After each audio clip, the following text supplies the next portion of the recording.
Call Harrell. All right.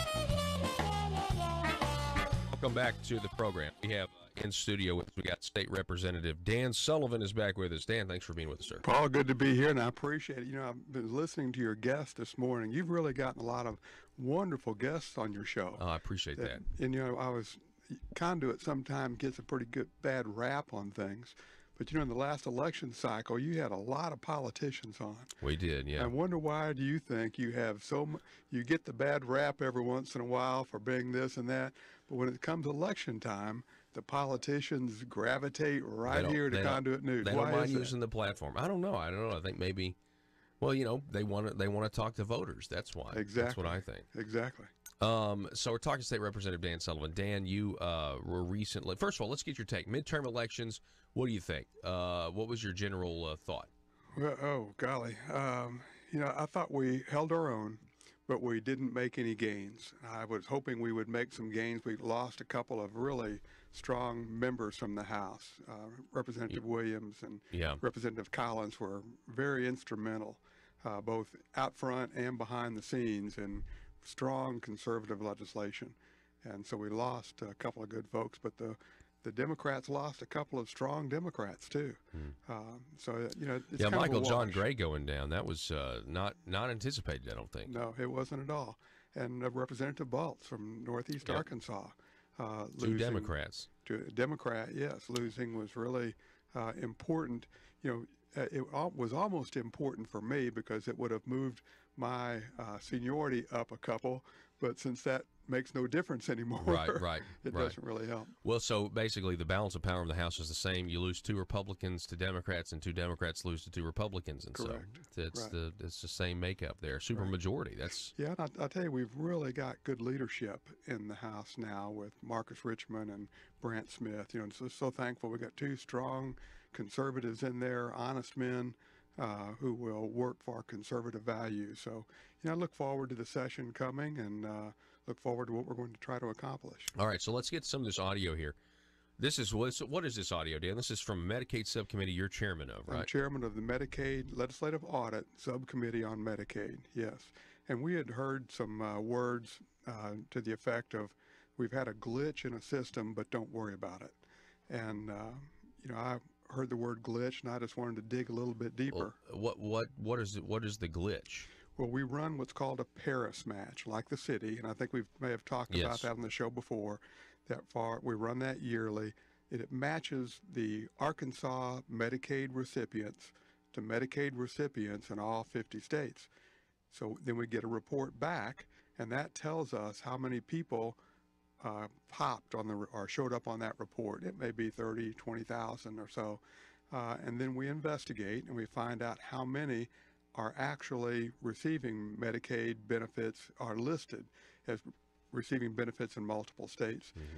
In 2017, we found 30-some thousand people. We kicked off 25,000 and kept 7,000 who deserved it.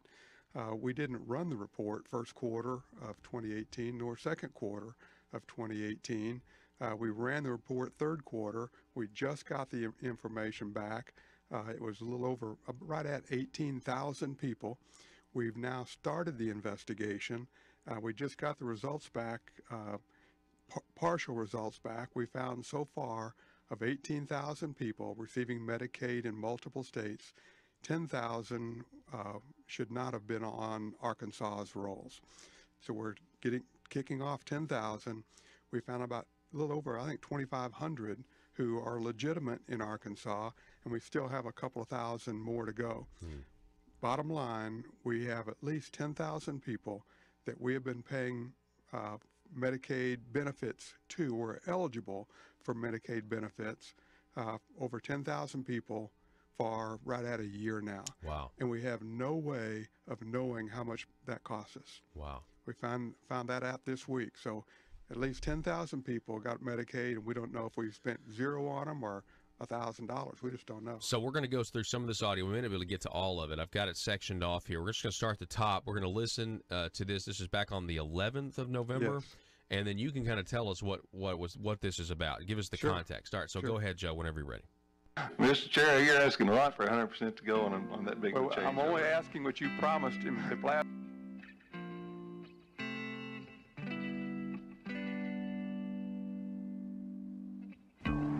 I think it's time we ask ourselves if we still know the freedoms that were intended for us by the Founding Fathers. They seem to be in full-scale retreat from spending cuts and are talking about raising people's taxes again. And I have only one thing to say to the tax increasers. Go ahead, make my day.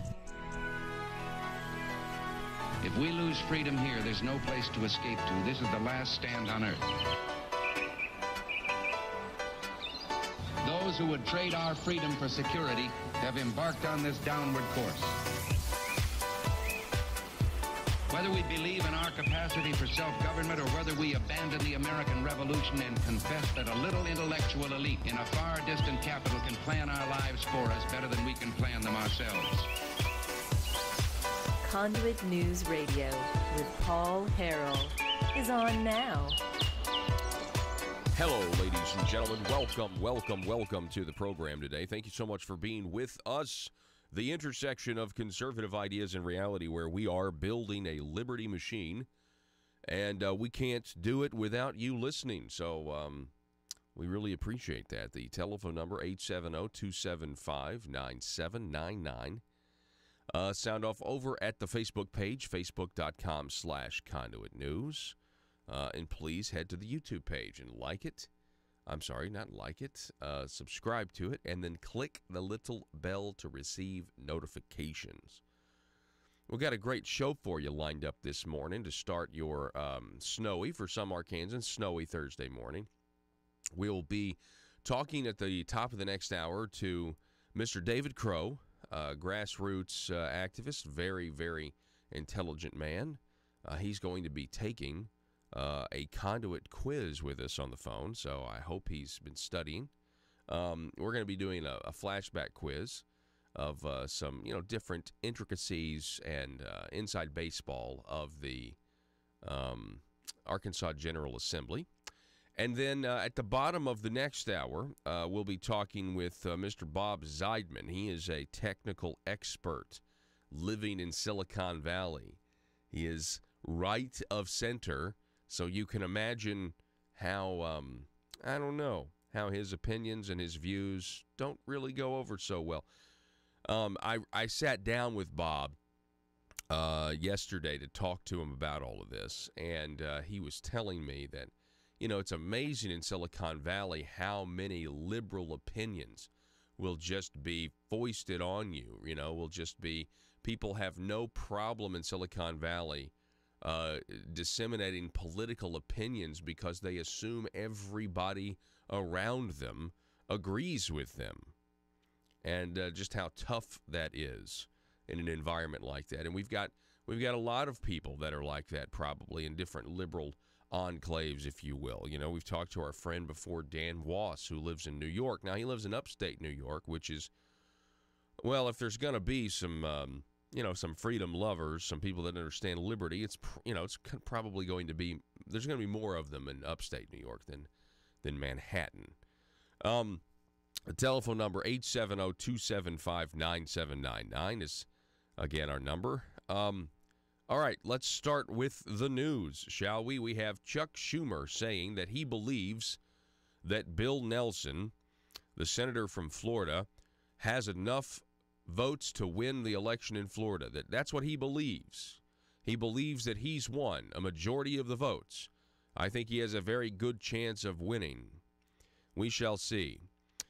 If the Republicans allow the Democrats to steal the Florida election because of Broward and Palm Beach counties, what is the point of voting? What is the point of going to vote if Republicans, especially ones in power, are going to allow Broward County and Palm Beach County to cheat and violate state election laws? What is the point of going to vote? Now, today's the 15th. This is when the recount in Florida is supposed to be done. Palm Beach County, I think, got an extension until the 22nd. Fantastic. Fantastic. In other news, President Donald Trump has backed what is called the First Step Act on prison reform. He is quoted as saying that in this particular instance, true bipartisanship is possible. This will drive the left absolutely nuts. This is one of the reasons President Trump met with Kanye West. It's one of the reasons President Trump has met with members of the black community to get behind this concept of prison reform. Now, keep in mind, this is also happening when black and Hispanic approval of the president continues to rise, worrying the left. I think I saw somebody with the Texas numbers, the exit poll numbers in Texas, and black approval of President Donald Trump is considerably high, higher than you would expect. This is very worrisome, very troublesome from the left.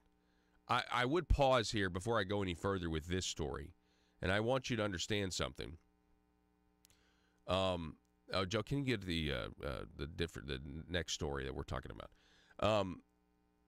Larry Schweikert, who is a historian we had on before the election. Now, he predicted the Republicans would held the House. He also predicted President Trump was going to win. He had some really good insights into early voting and everything else.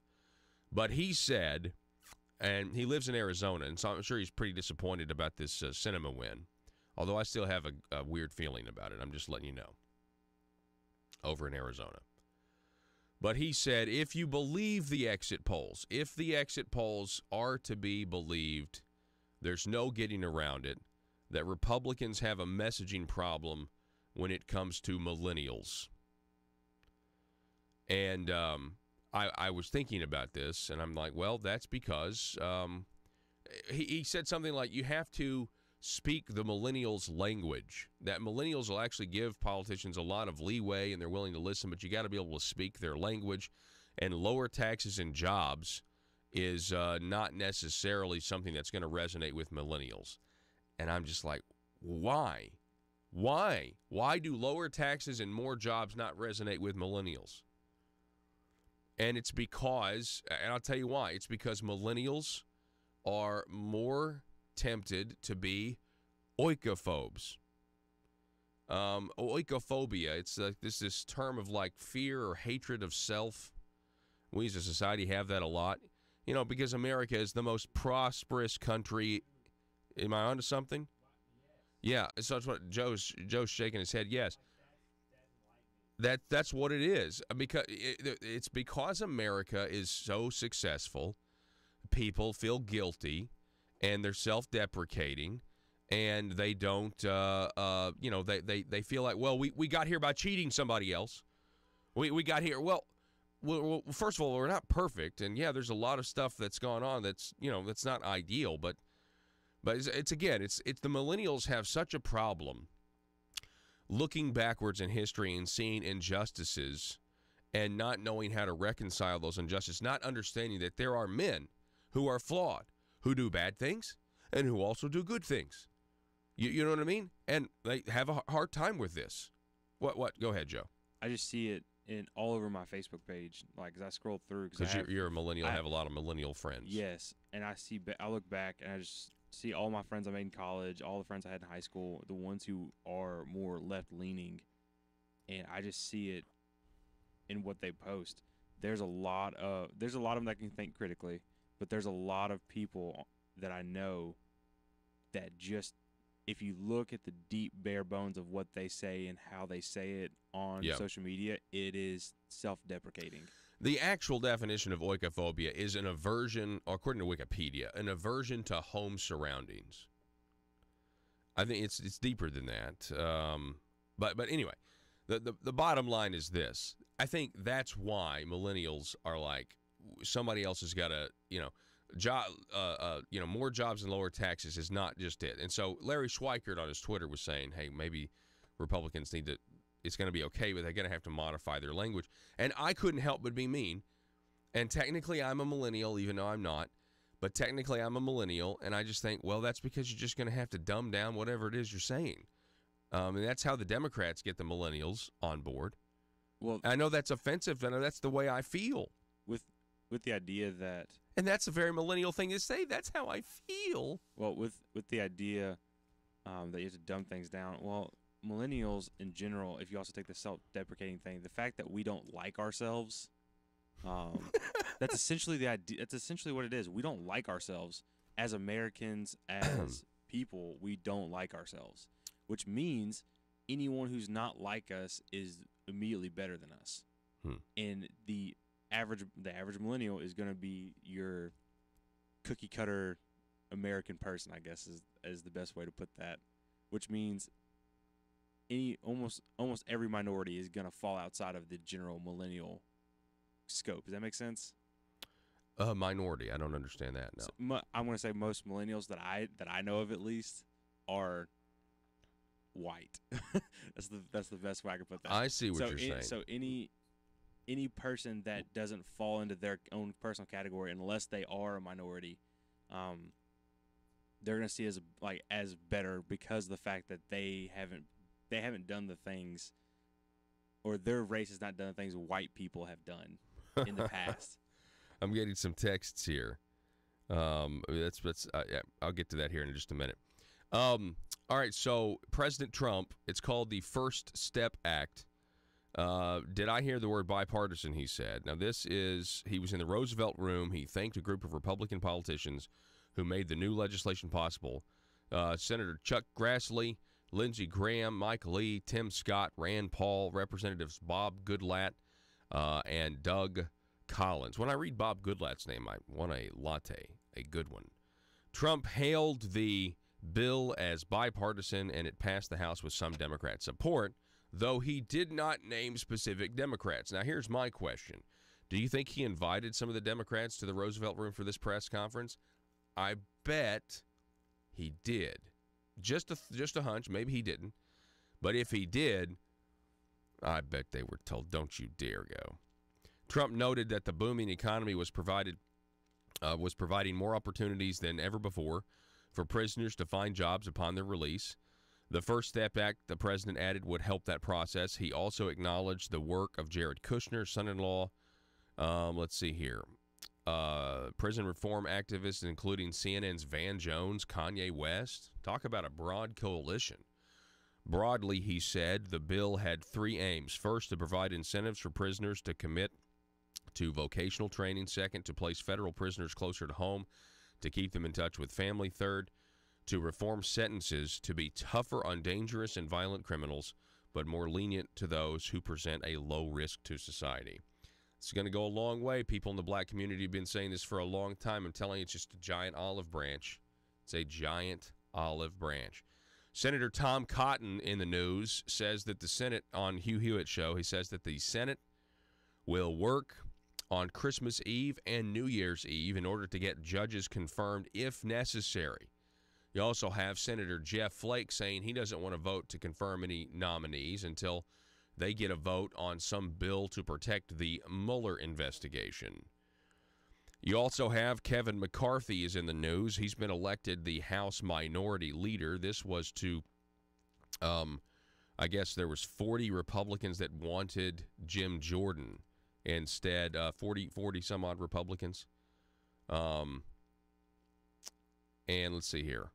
McCarthy received 159 votes from House Republicans, while 43 Republicans voted for House Freedom Caucus co-founder Jim Jordan.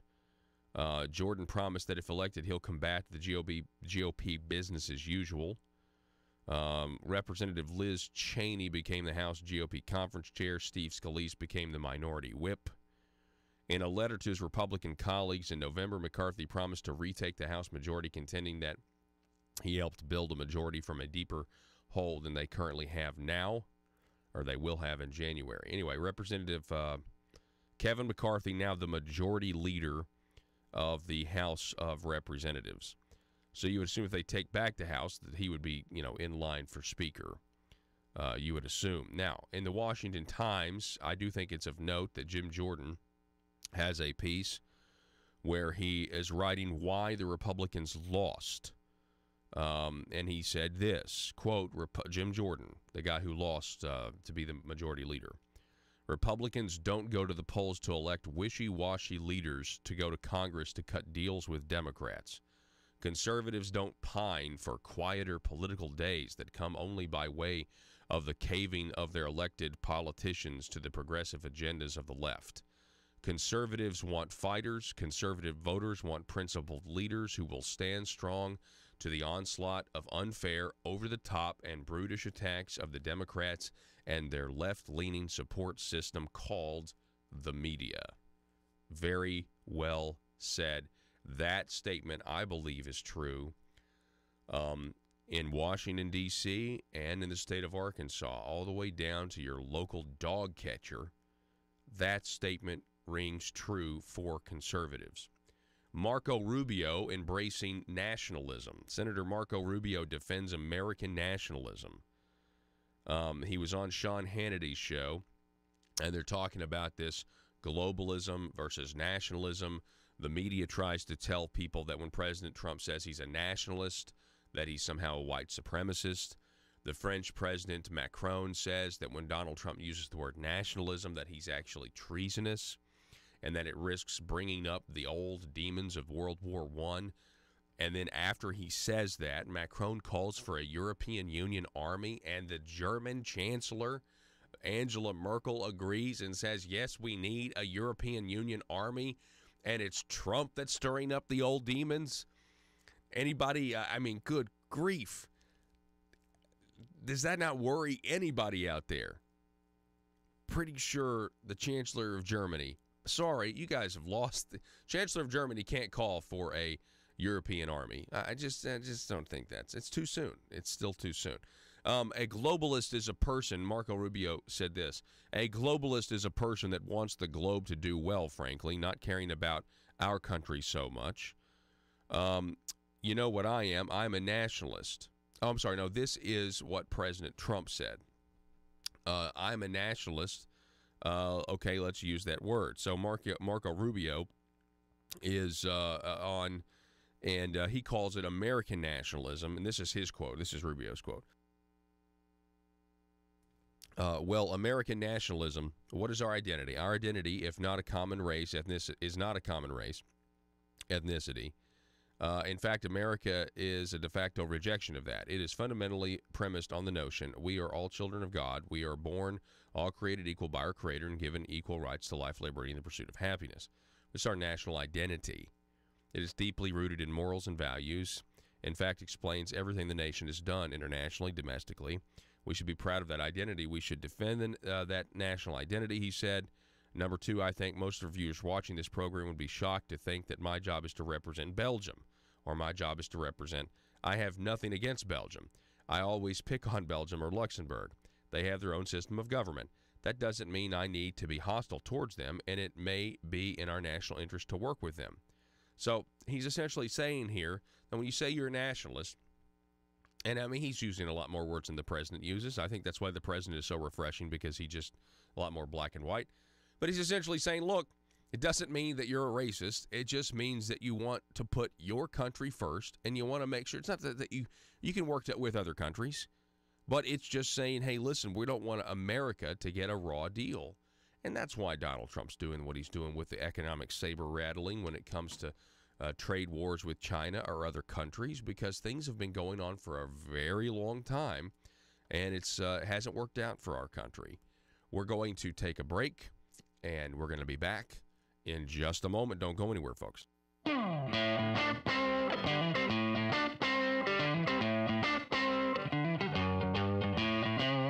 Meeting, I asked you if we were 100% ready to go, and the smart people sitting behind you in a private meeting said we are 100% online, ready to go for sure. Well, are we still there? To break some of this out, let me talk about billing from providers. Again, I appreciate it. I'm not going to sit here and say we're 100% I don't want to dig going into everything. but I don't want to dig into the details of this. That's for public health. Right.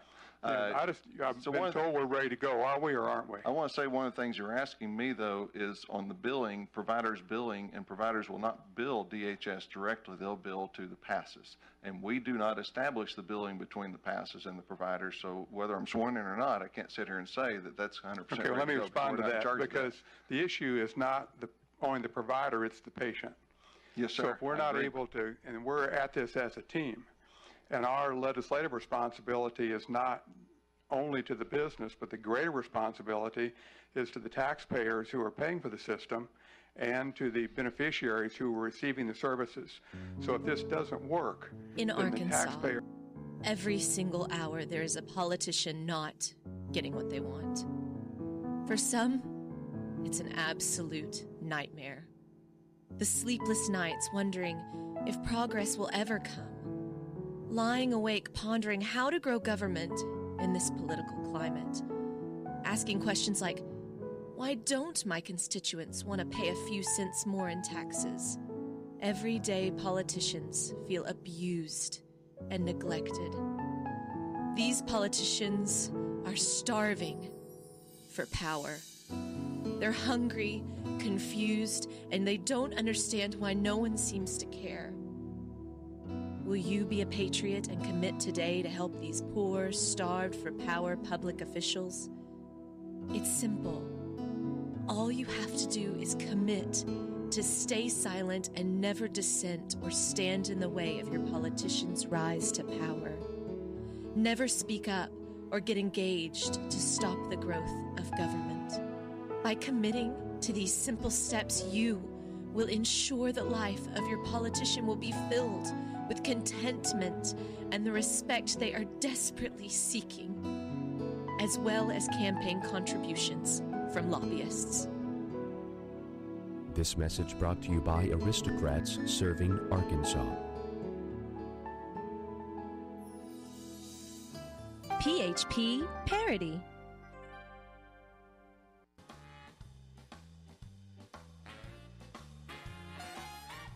Determined to drain the swamp in Little Rock, it's Conduit News Radio with Paul Harrell. Oh, wow. If Hillary Clinton, this is just a thought I had, random brain this morning, maybe it's from the cold medicine. If Hillary Clinton had been elected president, would the resistance on our side look something like Aslan is on the move? Is that what we'd be saying? Well, you know, I hear Aslan is on the move. Would we literally have posters of the White Witch, but Hillary Clinton's face transposed inside? Is that what it was? I mean, it would have marked a winter for this country. Do you understand that? It would have been a winter. And that's what I want to say to these millennials who are just all of a sudden they're buying in to the altruism of the media. Now the media is telling you what's decent and what's not. And Donald Trump's not decent. They told you for 18 months Hillary Clinton was a decent person. Are you kidding me? Are you kidding me? This headline from Yahoo News, Nancy Pelosi. Let's listen to this headline. This is ridiculous. This is a ridiculous headline. Nancy Pelosi unfazed as unhappy Dems claim votes to block her rise. Really? You think she's unfazed? Does anybody in America actually believe that the idea of Nancy Pelosi not being the Democrat Speaker of the House doesn't faze her or doesn't bother her? That is a preposterous headline. Of course, take one look at that woman and you know that she wants power. My goodness, unfazed. That's ridiculous. What a ridiculous statement that is.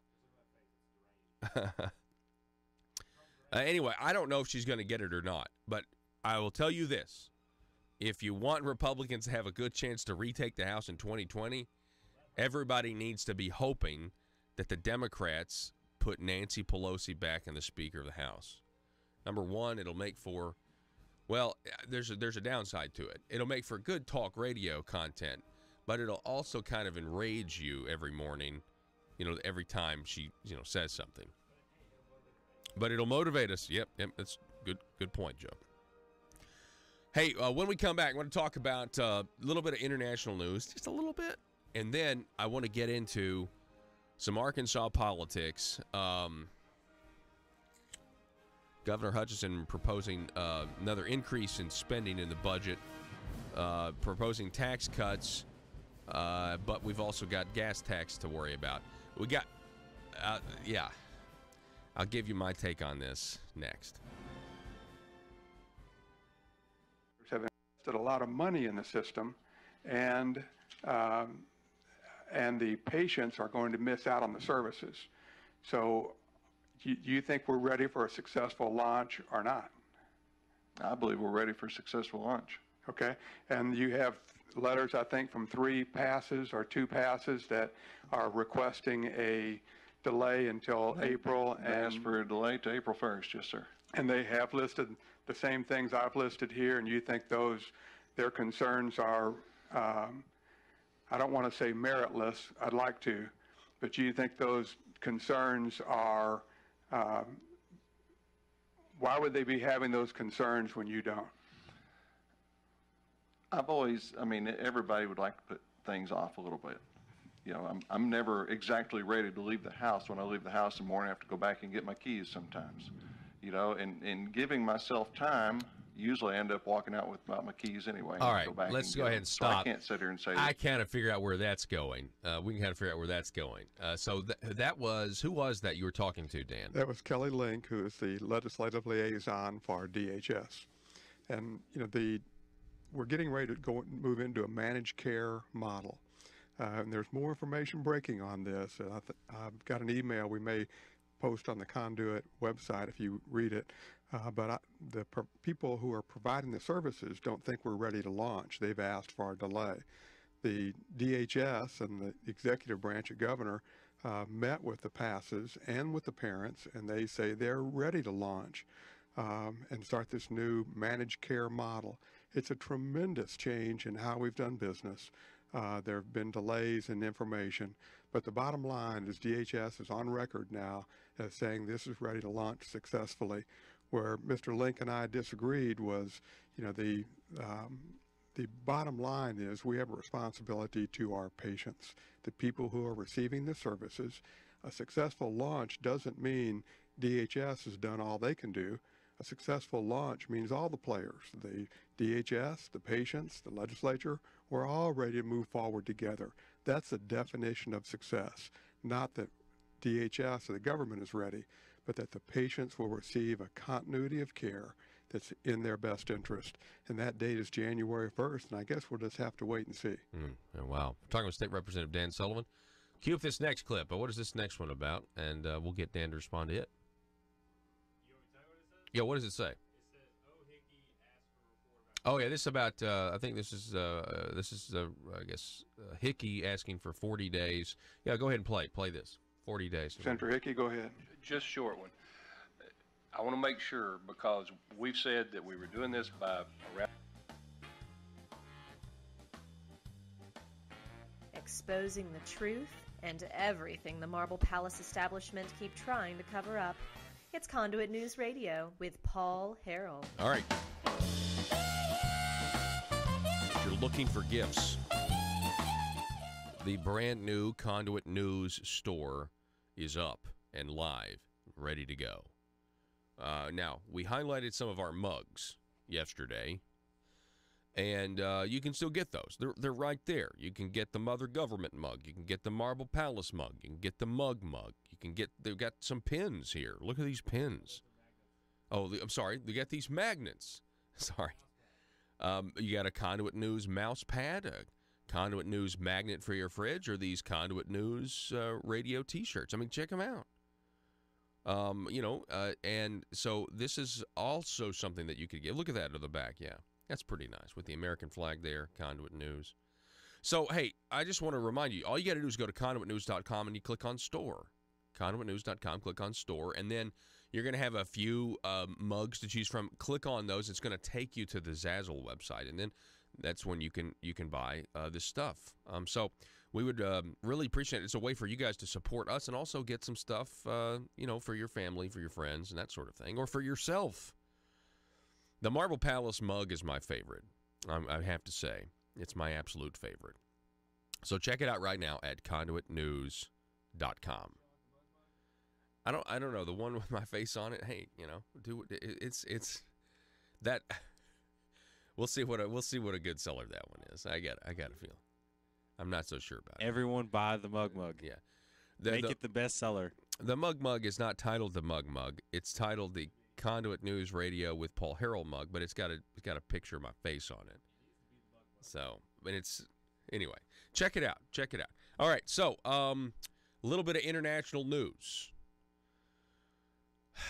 Nigel Farage is calling on Theresa May's cabinet to resign after she has inked a Brexit deal. I almost said Blexit.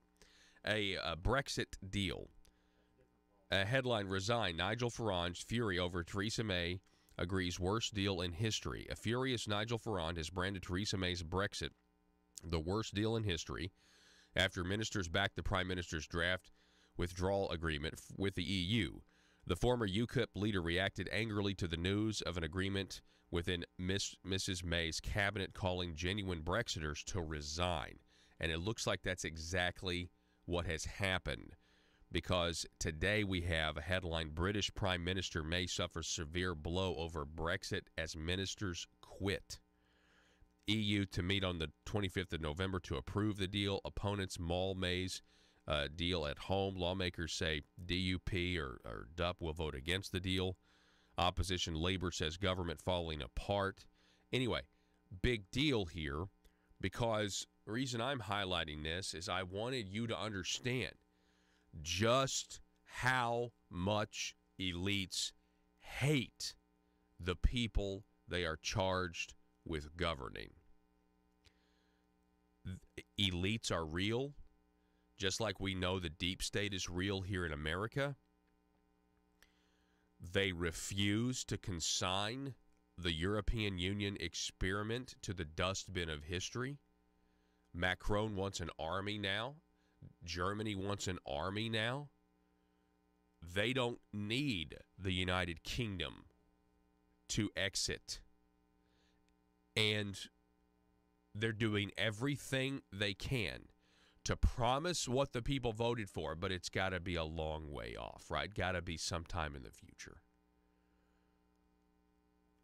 The elites that govern us tend to hate us because they make deals that benefit other elites.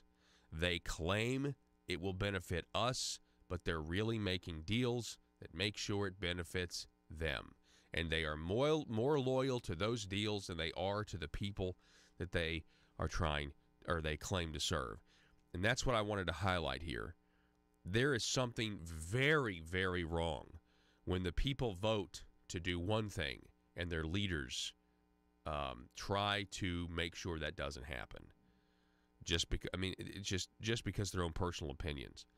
The details of this Brexit deal are very, very interesting. It's 585 pages. Go to the Wall Street Journal article. So do you see what I got highlighted there? Scroll down, Joe.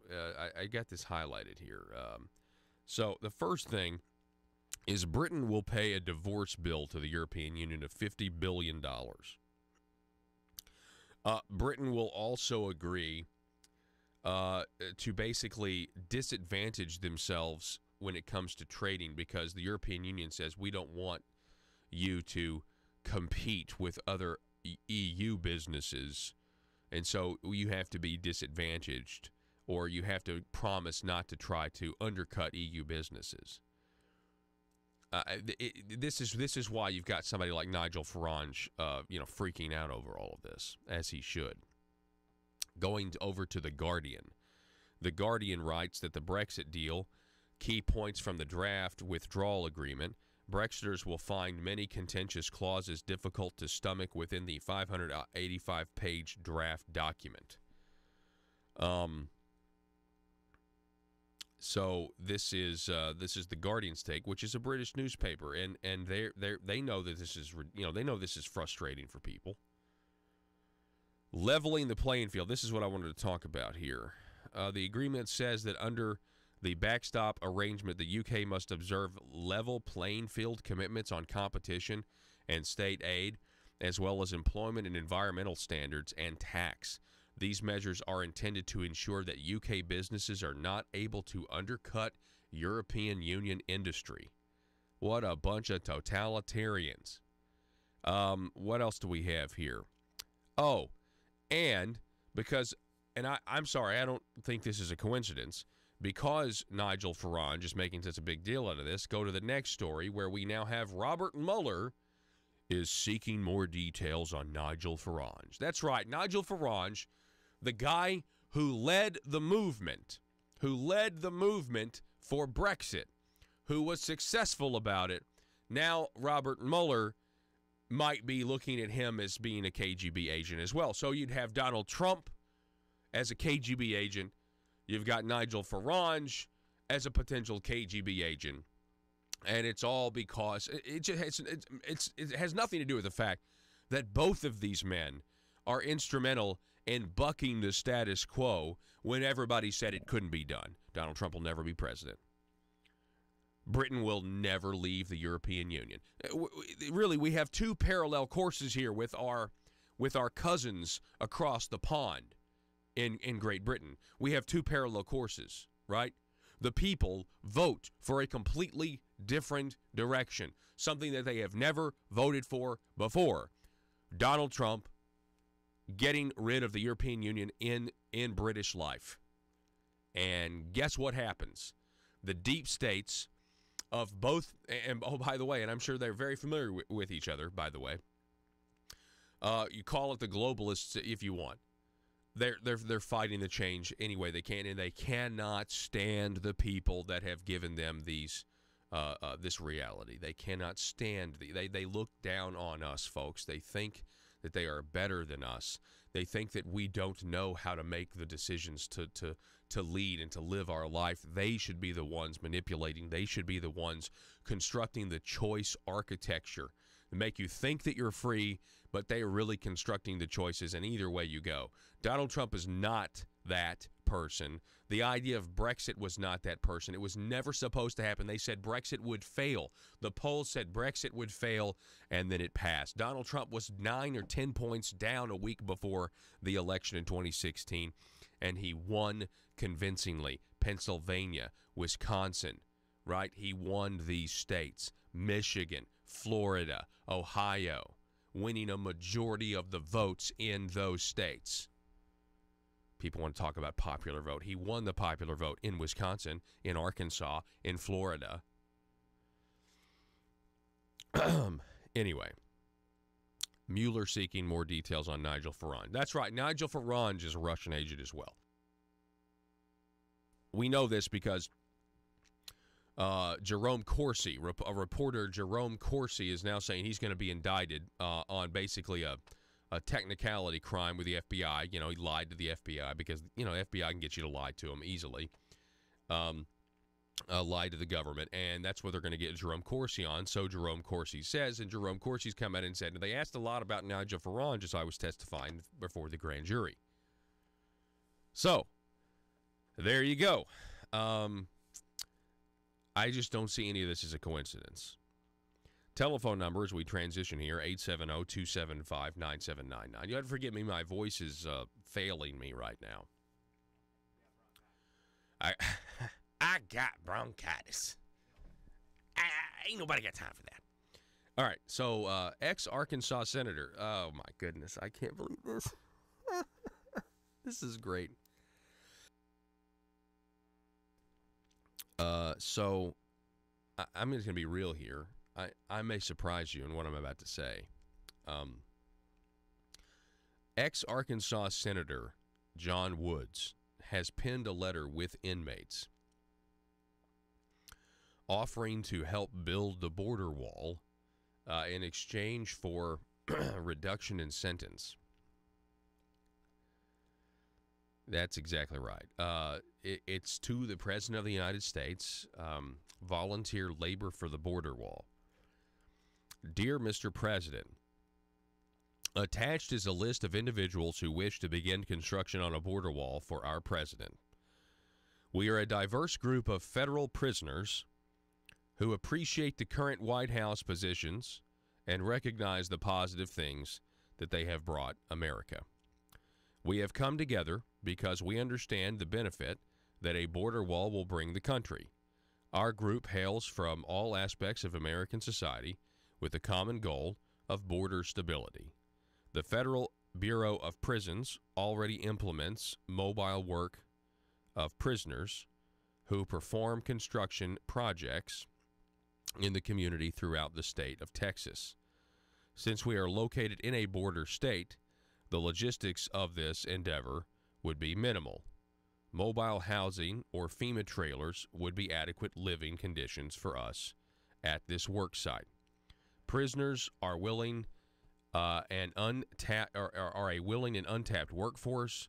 The attached list is just a small sample of inmates who wish to volunteer for our president. Federal border lands are ripe for improvement through the efforts of federal prisoners. Please send some indication that your office has received this proposal. We would also ask that a form of sentence credit be considered for our work if called into action. Thank you. Senator John Woods. Here's the question. Here's the question. I'm serious on this. Do you think this is something that, would you support this? I'm serious. I know. Listen, John Woods has a whole new environment of people to attempt to influence, right? Because he's in federal prison. Would you support this? Now, I, knowing how corrupt John Woods is and was and is, listen to what the judge said about he had no remorse or anything like that. It's very concerning to me. I think John Woods should serve out the rest of his sentence, 18 years. It's a lot of time, but I think he should. I think he should serve that sentence. But I also want a border wall. So I'm torn here. And I know that there's other John Woods in this prison, and there are other people who are vastly familiar with the things that some other person did to get there with John Woods. So, what kind of sacrifices are we willing to make here? Are you willing to say, you know what? Yes, let John Woods go and build the border wall. Would you be willing to say do that if, and, give him a reduction in sentence for doing so? I'm just saying it's an interesting proposition. I would at least say, hey, listen, if we're talking legitimately about getting the wall, meaning, if you could kind of fast forward and say, well, will we actually get a wall built? Will this help us do it faster? I would consider it. Yeah, you need to vet the prisoners, obviously. But, yeah, I think a lot of people might consider it. People used to do manual labor, when they were in prison all the time. Anyway, certainly something to think about. Sorry about my voice here. Okay, so let's go to the Arkansas Times. Max Brantley writing about Governor Hutchinson outlining his budget for the coming year. Now, the front page of the Gazette. Go to the front page of the Gazette first. Go to that story there. Michael Wickline headline state budget proposal $125 million more than fiscal 19. Hutchinson factors in revenue reductions. Okay. Well, that's an interesting subheader. But the state budget proposal, $125 million more. So $125 million more in spending. So, we're kind of par for the course here. It's probably about the average. Well, maybe a little below the average. Governor Hutchinson, we told you many times, increased spending $133 million, $142 million, $160 million. Those are the first 3 years, and now an increase of $125 million. So we definitely have more of the same. And you know what? He won the primary. And so Republicans in that Republican primary. I know there wasn't a large turnout, but they decided that it's okay. With their vote, at least, it indicates that for some reason we're okay with increasing spending every year. Back to the Arkansas Times. Governor Hutchinson talked to the Legislative Council. It's a $5.75 billion budget. It emphasizes the broad strokes of his campaign promises. Tax cuts. Now, let's talk about the tax cuts. He wants to reduce the taxes. Is it $111 million? Yeah. Scroll down here towards the end. He proposes $111 million for tax cuts over the next 2 years. The biggest cut to come from a reduction in the top income tax rate from 6.9 to 6.5% in 2020, and further reductions to 6.3% in 2021. That he said he would make. He said he would make Arkansas an economic magnet. He said he'd like to see it reduced to 5.9% in 4 years. Okay, so just to be clear, the tax force on tax cuts recommended in their recommendations a full, I think, over $200 million in a net reduction in revenue, like just a net reduction in revenue to the government by tweaking this or tweaking that or whatever. Now, I am fast coming to the conclusion that task force recommendations are exactly like campaign promises. They don't have to be pursued or realized. It sounds great on a campaign trail, but that doesn't actually mean it actually happens. That's why I said a recommendation is a long way from going down to the end of the table and actually getting it through committee. So that's the first thing. Second thing is $111 million in tax cuts over the next 2 years. Well, that sounds fantastic, doesn't it? Doesn't that sound great? Will they offset it with something? And you don't have to go very far to figure out that the answer is yeah, they will. Governor Hutchinson is now floating the extension of the half-cent sales tax for highways. Go to the Talk Business article. This is Steve Bronner over at Talk Business. So there's a couple of things here. The governor mentioned extending a tax. It's set to expire in 2023. Okay, it's a half-cent sales tax on highways. The governor's mentioned is now talking about extending it. All right? Because the Arkansas Department of Transportation, they claim to have a $400 million annual revenue shortfall for maintaining the highway system. So they're short of money. Now, keep in mind, we already are giving the state of Arkansas money to do these things. You need to keep in mind that, okay? They're going to say fuel-efficient cars, blah, blah, blah. Listen, we're already giving them money to do these things. We pay all kinds of taxes.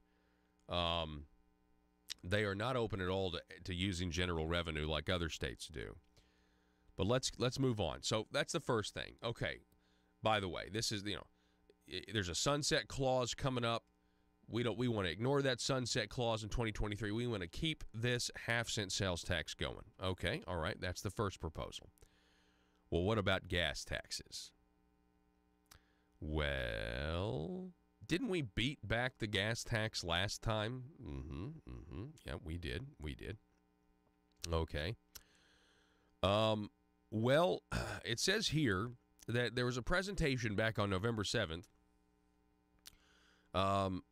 Bennett said in his presentation November 7th that raising $400 million for all the state's highway needs would require a 28.4 cent per gallon fuel tax increase, a 16.667% wholesale tax increase on fuel, a vehicle registration fee increase of $208, or a general sales tax increase of 1.16%.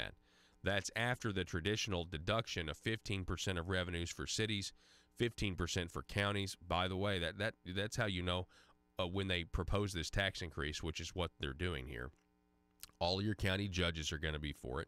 All your local officials are going to be for it. Hutchinson told the foundation he has indicated to cities and counties he is okay with continuing that split so long as the money is used for roads and bridges. Hutchinson said that any proposal must be based on a consensus by legislators and the industry and have broad popular support, which is why he spoke about it during the campaign. Furthermore, the proposal must include not only maintenance but also new construction. Okay, so what we have here are two stories. One saying, I want to reduce your taxes, income taxes, by $111 million. And two, we're going to raise your gas taxes. Now, the question would be, at the end of the day, will Arkansans be paying more or less? That is the question we need to figure out. My bet is we'll be paying more. Specifically, wealthier people will be paying more because they drive more. We're going to take a break. Back in a moment. Russellville-based firearms manufacturer Omega are making clones of the most notable German firearms in the world. These delayed rotor lock firearms have been and are currently used by law enforcement and military worldwide. At Omega, they manufacture their guns right here in Arkansas and produce the best reproduction in the marketplace that comes with a complete 5-year warranty. At Omega, they take firearm manufacturing seriously and offer discounts to active and retired law enforcement. Whether you're using Omega firearms to defend the public, defend your family, or for target practice, Omega has your back. For pricing, go to omega-guns.com. That's omega-guns.com. If you're like me, you believe that small business is the heart of Arkansas's economic engine, and it should be viewed that way by the politicians in Little Rock. Conduit for Commerce also believes, like you and I believe, policies that achieve less regulation and lower taxation help small business in Arkansas thrive. Other policies like small, constitutionally consistent government and reducing citizen dependency on government keeps it from growing and expanding its influence on our daily lives. Conduit for Commerce works every day to educate the general public and legislators on these important priorities in the name of Arkansas small business. By the way, contributions to Conduit for Commerce are tax deductible. Log on now to conduitforcommerce.org and click on Contact Us on the right side of the page. That's conduitforcommerce.org. Go there now and learn the facts on protecting small business in Arkansas.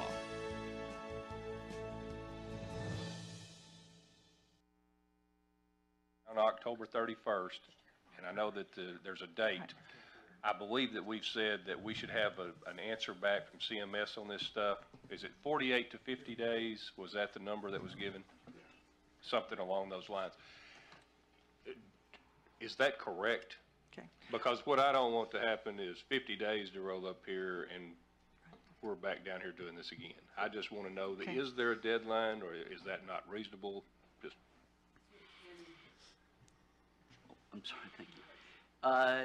In terms of what all right, go ahead, stop. We would expect. Explain that. What is that? What is going on there? Senator Hickey is the chair of audit, and we had an audit finding with $415 million that federal CMS said you can't account for this.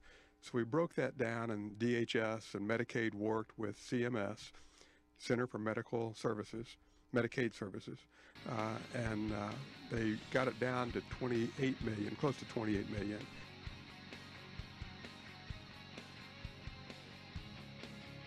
The intersection of conservative ideas and reality. Conduit News Radio with Paul Harrell. All right, when we come back, we're going to be talking with our friend David Crow. As long as my voice holds out, we'll be talking with our friend David Crow. We'll be calling in and taking an old Conduit quiz. Always great to talk to David. So anyway, I hope you're having a great day today. Thanks for starting the beginning of it with us here at the intersection of conservative ideas and reality.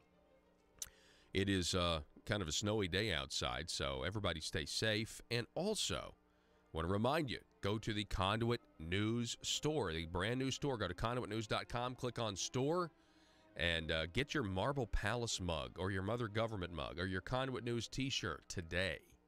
They'll make for great Christmas presents, and order them now. Folks, coming up At the bottom of the next hour, we'll be talking with Silicon Valley technical expert Bob Zeidman. You don't want to miss it. Back in a minute.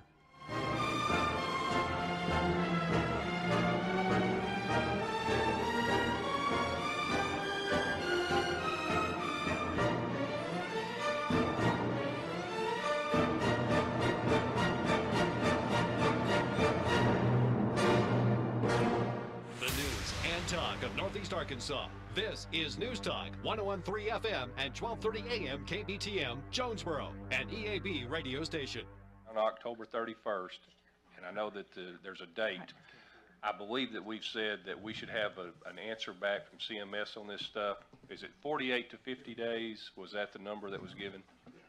Something along those lines. Is that correct? Because what I don't want to happen is 50 days to roll up here and we're back down here doing this again. I just want to know, that is there a deadline, or is that not reasonable? Just. I'm sorry, thank you. In terms of what all right, go ahead, stop. We would expect. Explain that. What is that? What is going on there? Senator Hickey is the chair of audit, and we had an audit finding with $415 million that federal CMS said you can't account for this. So we broke that down, and DHS and Medicaid worked with CMS, Center for Medical Services, Medicaid Services, and they got it down to 28 million, close to 28 million, that we couldn't account for. And so I think early, and Senator Hickey mentioned it, early in October, we were told as an audit committee that we would have this 28 million resolved by the end of the month, that we had to submit a final report and it would be resolved. So this committee meeting that you're listening to happened on November 1st. Interesting. And they didn't have the information. So and that's what my subcommittee was also investigating. Mm-hmm. And all we were saying there is, you told us it would be done by the 31st of October. It's not done. Wow. So when will it be done? And they pushed it back. Now, on DHS's behalf, if we owe $28 million, we don't want to pay it back if we don't have to. Yeah, like back to the feds, you mean? Yeah, we don't want to reimburse that money, just like I don't pay my utility bill until the 30th of the month. Mm-hmm. If I have on my taxes, I don't pay my taxes till the end. So to DHS's favor, they're working as hard as they can to save the state the $28 million that we really didn't have the accounting procedures in place to do that. Again, the committee is just asking for, what are you doing? Our role is oversight, and we want to know what you're doing, why you're doing it, and be sure that you're following the right procedures. Especially when they give you a deadline, say this will be done, and then it's not done. That's got to be frustrating. Exactly. And we were asked after the meeting, why is it that the legislature doesn't trust the audit, and the legislature doesn't trust DHS?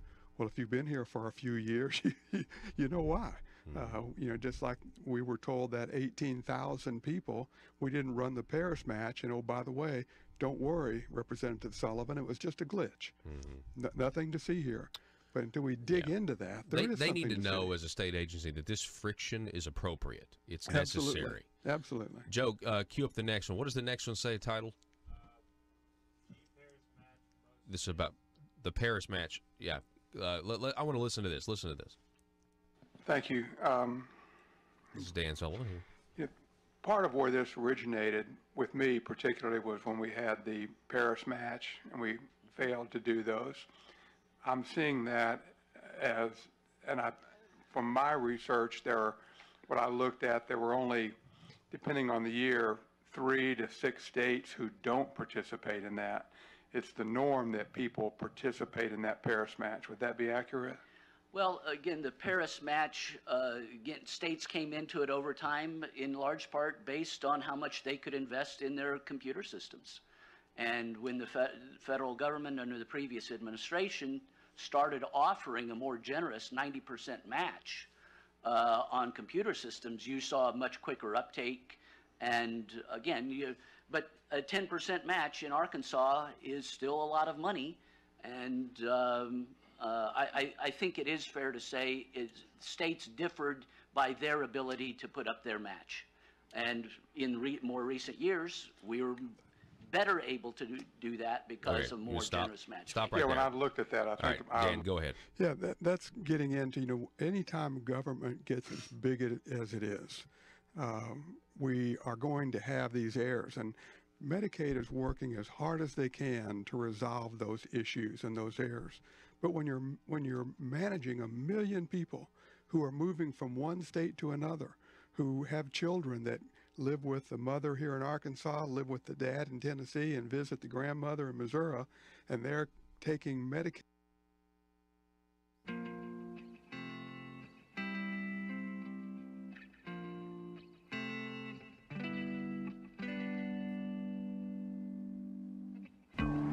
I think it's time we ask ourselves if we still know the freedoms that were intended for us by the Founding Fathers. They seem to be in full-scale retreat from spending cuts and are talking about raising people's taxes again. And I have only one thing to say to the tax increasers. Go ahead, make my day. If we lose freedom here, there's no place to escape to. This is the last stand on earth. Those who would trade our freedom for security have embarked on this downward course. Whether we believe in our capacity for self-government or whether we abandon the American Revolution and confess that a little intellectual elite in a far distant capital can plan our lives for us better than we can plan them ourselves. Conduit News Radio with Paul Harrell is on now. All right, folks. Here we are, hour number 2. Thanks so much for being with us, the intersection of conservative ideas and reality. And we are really, we are privileged this morning to welcome Mr. David Crow to the program. He's gonna be doing a little task for us here in just a minute. David, how are you? I am doing great, Paul. How about yourself? I'm doing fantastic. Now, is Janet there with you? Is your wife there with you? Miss Janet is here with me, and we've been running in place trying to get pumped up for this quiz, and so we're all ready. Okay, so that's because that's kind of a slam on the show because it's so early. Is that right? Well, no, it's no slam on the show. That's just joking. I'm just joking. I'm normally up at 5:30 anyway. Okay. We're looking forward to having our coffee from the PHP, the mug. The mug. Okay. Mug. All right. Okay. So that's folks. I'll go ahead and plug it. The Conduit News store is launched. So go to conduitnews.com and then click on store there, and you can get the Mother Government mug and the Marble Palace mug and what Joe is calling the mug because it's got my face on it. Okay. All right. Well, so did I hear Joe back there laughing out loud? Yes. Did he say anything? Well, you didn't say anything about the magnets or the T-shirts too. I mean, you got a bunch of stuff there. Well, thank you, David. You're too kind. You're too kind. We have a suggestion. Okay. We need a really stinky perfume called Essence of Bureaucrat. Well, maybe we put Essence of Bureaucrat on a mug or on a T-shirt, something like that. But yeah, a really stinky perfume called Essence of or a Jim Hendren money clip. Oh, well, that could go, or some sort of loan shark mug or something like that. That'd be good. All right, this is we've got this sound means that we are going to do our quiz here real quick. Okay. All right, Conduit quiz. We're doing a flashback. We want to know just a few things about the Arkansas General Assembly. And the reason we're doing this is because we have the session coming up in January, and I'm sure both of you, Crows, are really excited about everything that's going to come out of this session. Is that right? Oh, my goodness. We're just excited. I can only imagine tax cuts, probably going to cut the size of government, cut regulation, all kinds of things like that. Well, let's hope that is the case. We did have some stories just a second ago where we got a proposal of $111 million tax cut, but we also have a potential for a gas tax increase, which that's pretty frustrating. Okay, David. Shocked, I say, shocked. I know, right? So, David, question number 1 for this flashback quiz. Are Arkansas Senate and House committee votes recorded so that the public can know how their legislator voted on a bill in committee? No, all votes are just voice votes, and there is no way to know how a legislator voted on a bill in committee. No, unless a legislator specifically requests or chairman requires a roll call vote to occur on the bill, then each legislator must go on record with how they voted, and the public can then know those voting records. Yes, all committee votes are recorded, and the public can see the voting records of legislators on committee votes. Or your last option, yes, but only if a bill gets at least one audible no vote on a bill, thus triggering the roll call vote. What do you guys think? Well, we've been there before, and and we know that the committee's chairman, and the process doesn't allow for recording unless a legislator says, I want a roll call, and then it's backed up by a second one. Then they're required, if I recall, to actually do a roll call, which is then recorded. Okay. And so, we've been there too many times to see that they're just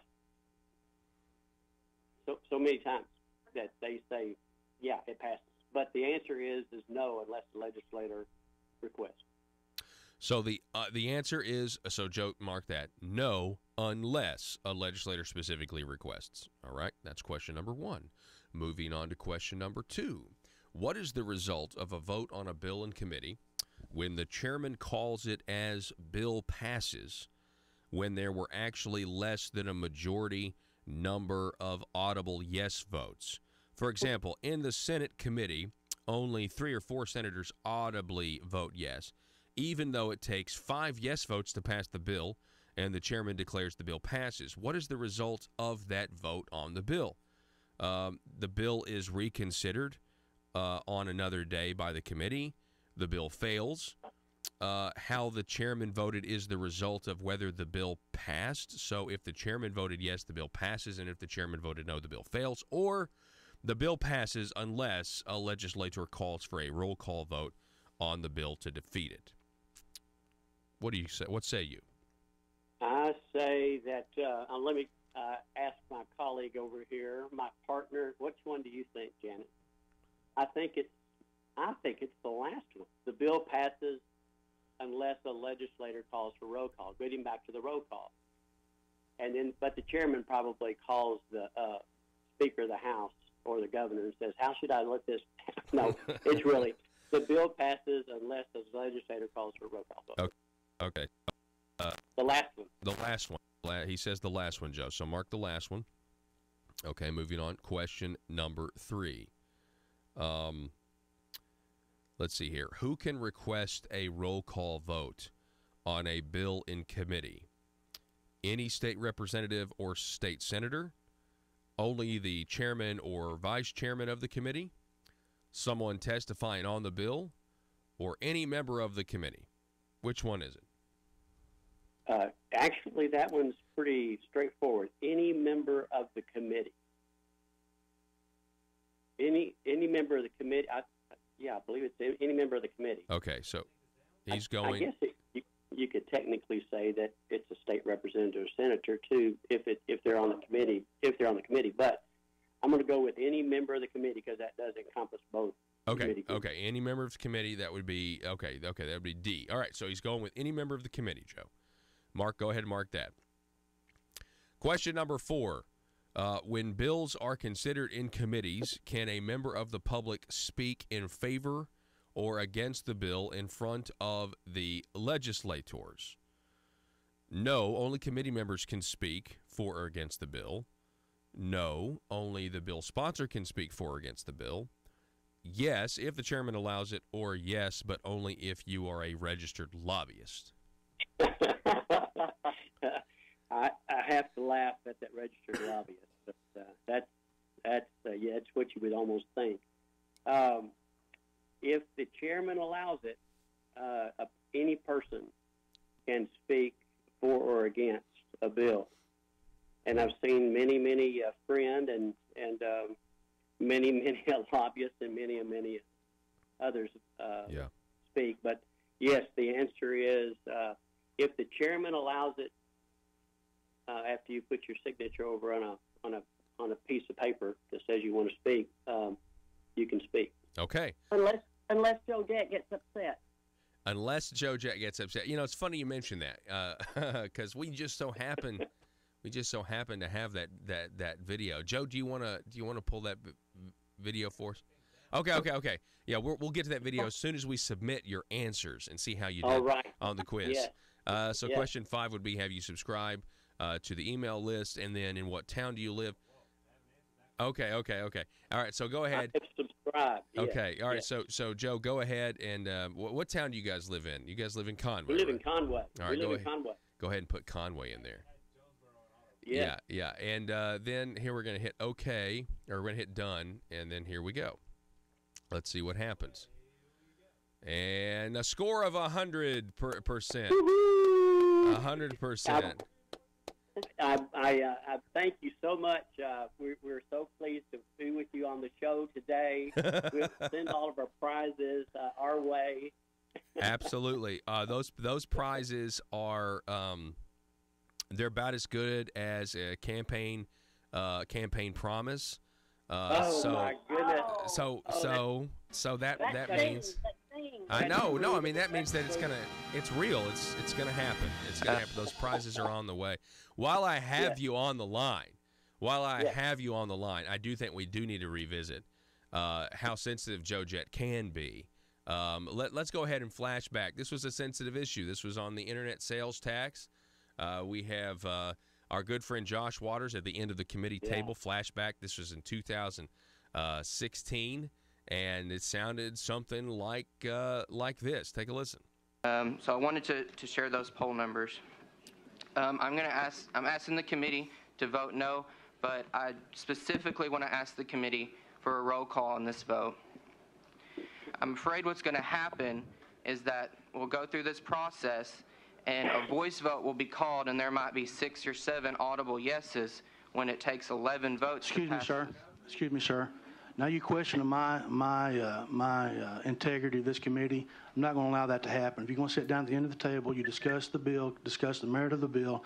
It's important for this committee to have the integrity of everybody's honest opinion. But when you start questioning my integrity, I'm going to shut this thing down. I no way.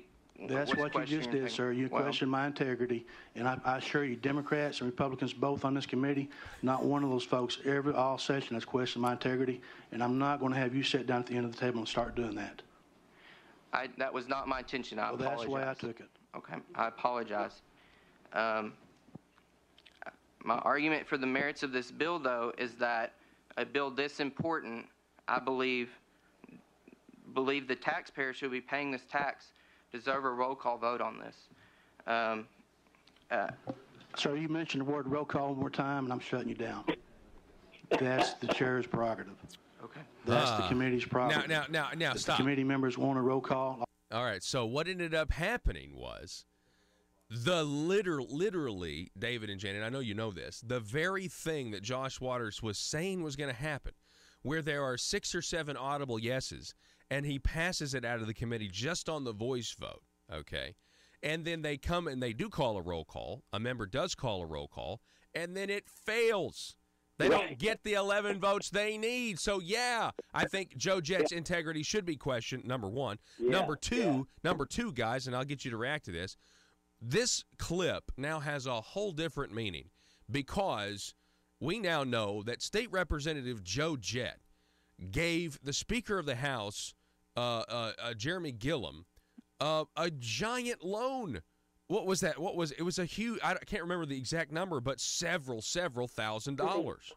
Was it 17,000 or something? I think it's definitely 17,000 or I can't remember. I think for some reason I think 30s in my head. We need to actually figure that out, but I can't remember exactly. But he was a Democrat at the time, switched to being a Republican, and then he gets this chairmanship on the most powerful committee in the House. So, I mean, that whole exchange now has a complete. Now that we know this information about legislators giving each other loans, and we're just supposed. And if you claim that there was a quid pro quo, then you're against friendship. That's essentially what they said. No, he's my friend. Go ahead, David, Janet. Yeah, that's amazing. That money clip should also have Joe Jett on it. Yeah. And also down below it, integrity. Yeah. That lack of integrity. That guy doesn't have any integrity at all. Yep. He's an amazing guy. Perhaps Woods and perhaps John Woods or some of their brothers from another mother. Who knows?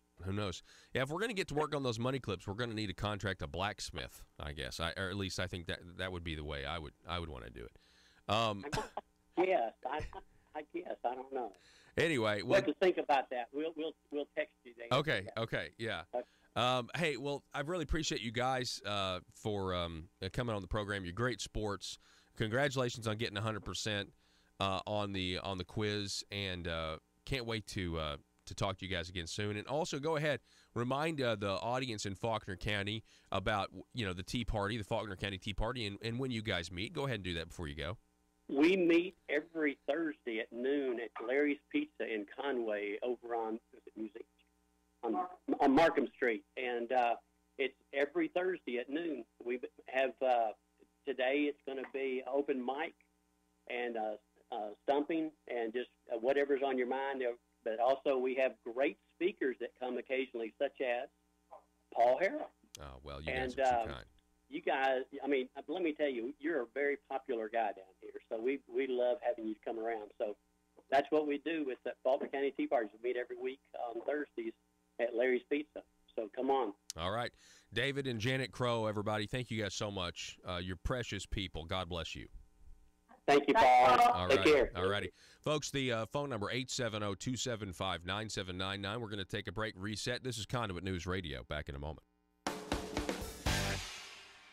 Benefits everywhere maybe they stay for 6 months or a year. Mm-hmm. So you have all of these changes and people rolling on and off of Medicaid. It is absolutely almost impossible for us to manage that. So when we have 18,000 people who are hitting in multiple states, it can't be a surprise to us when we expand government. Yeah. And Paul, I'm hoping so the government expands, and then you got to have the management, the oversight expands to try to make it happen. Yeah, so. Most of the time we talk about the $500 a month for Arkansas Works, but there's also that management cost in there that's just tremendous. We heard, and I hope to get the tape, but I think we heard yesterday the first time that I've heard DHS and Medicaid say that the Arkansas Works program may have to take a second look, because as the state has to assume more liability, we don't have the money to pay for that. We built it up on 100% Do you need match. conservative legislation killed? Or do you need policies enacted that ensure government growth? Then you need to get Nephewed. Hi, I'm nephew number 1 of uncle, nephew, and nephew, attorneys at law. I'm not a lawyer, but I am a senator. And I'm nephew number 2, and I am a lawyer and also a senator. Are you the victim of a recent accident in which the voters in your community mistakenly elected a limited government conservative who is now actually implementing the ideas he or she campaigned on? That's right, nephew number 1. Don't be a victim of democratic elections any longer. At Uncle, Nephew, and Nephew, we are committed to killing limited government legislation and promoting bills that increase the size of government by using any tool at our disposal. Because sometimes the truth of the matter is, principles get in the way of pragmatism. Just listen to some of our great testimonials. Ever since I've been using the nephews, all my special interests have been served. As long as you make sure your contract says lobbying services are prohibited, then the legal services of uncle, nephew, and nephew are legal. Trust me, put the nephews on them. It came out of nowhere. I was blindsided last election cycle when my well-funded and paid-for politician lost to some grassroots limited government voters. But then I hired the nephews, and they killed all the conservative policies the voters wanted. I got nephewed. I got nephewed too, and so can you. Uncle, nephew, and nephew will accept compensation via campaign contributions. Put the nephews on them. PHP Parody.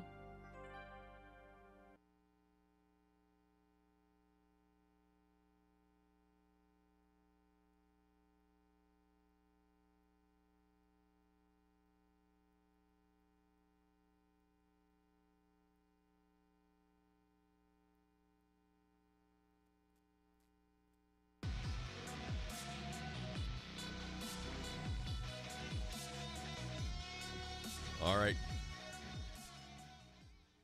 I'm so sorry.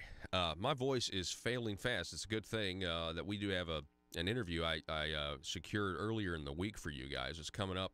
We're going to be talking with Bob Zeidman. He's a technical expert for Silicon Valley. Talk about how we have this Oculus founder. The guy who founded Oculus, Facebook bought it, was apparently, it looks like he was fired because he gave like $10,000 to an anti-Hillary Clinton group.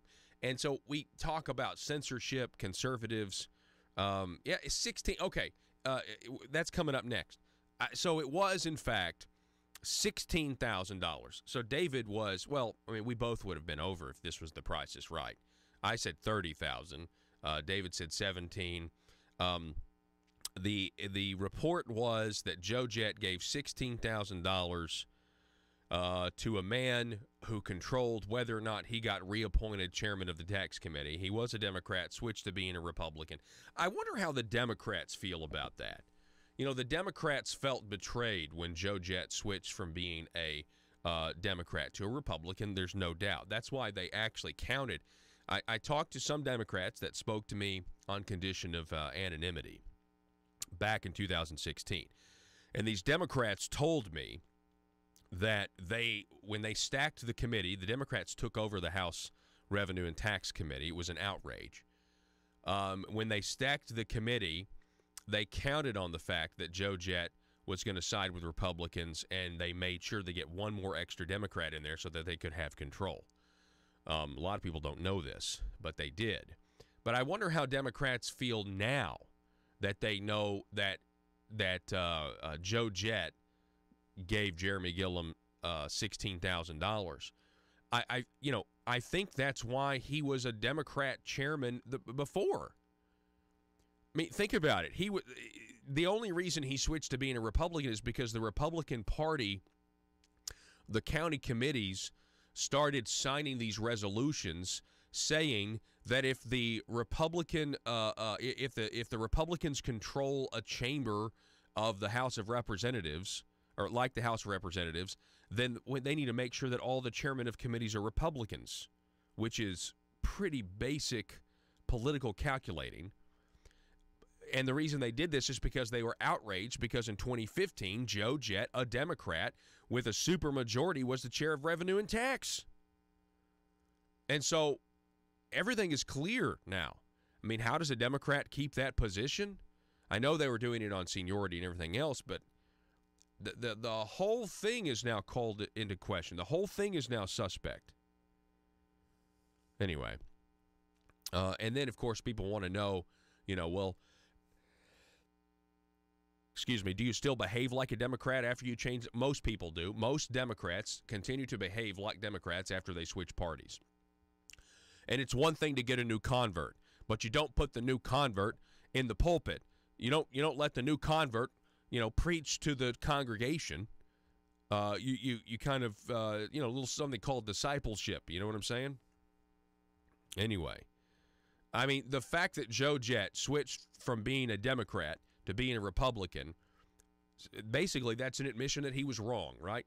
He's essentially saying, I was wrong. Democrats are no good. I want to go with the Republican Party. That has nothing to do with power or who's in control. But I was wrong. The Republicans are right. Okay, well, good. But Do you need to be the chair of the most powerful committee in the House of Representatives, the Revenue and Taxation Committee? No, I don't think so. There's something really backwards wrong. Even our federal delegation knows it. Our federal delegation in D.C., they've got to look back here and be like, what are the Republicans doing? What is the state party doing down there? Now, here's the good news. It's a new day. And what I mean by this is there are new opportunities to not govern in the way that has happened in the past. Let's support those legislators who are wanting to govern the way the people sent them there to govern, and then let's expose the ones who refuse or come back to us with excuses. Like Mr. Smith said in that tape, who's deputy director, I think, at DHS, just as we heard him say, people bought things because it was 100% free. Yep. You get more money from the feds, and we'll just take it. Cue up this next clip here. We're going to keep going. Yeah, I think this is exactly what you're talking about the feds cutting the rate. This was an interesting exchange. Listen. You talked about this as a no-interest loan. People saw this as a no-interest loan. And I know we're making some cuts in some of our programs now, and I support what we're doing. The work requirements, I'm glad to see us move in that direction. Essentially the state of Arkansas lived off of Medicaid with a 70-30 match. And we encourage, just as the previous administrations, encourage businesses to expand and take on clients and build businesses and build services on that. And now we are necessarily having to draw back on that. And I support what we're doing in that area.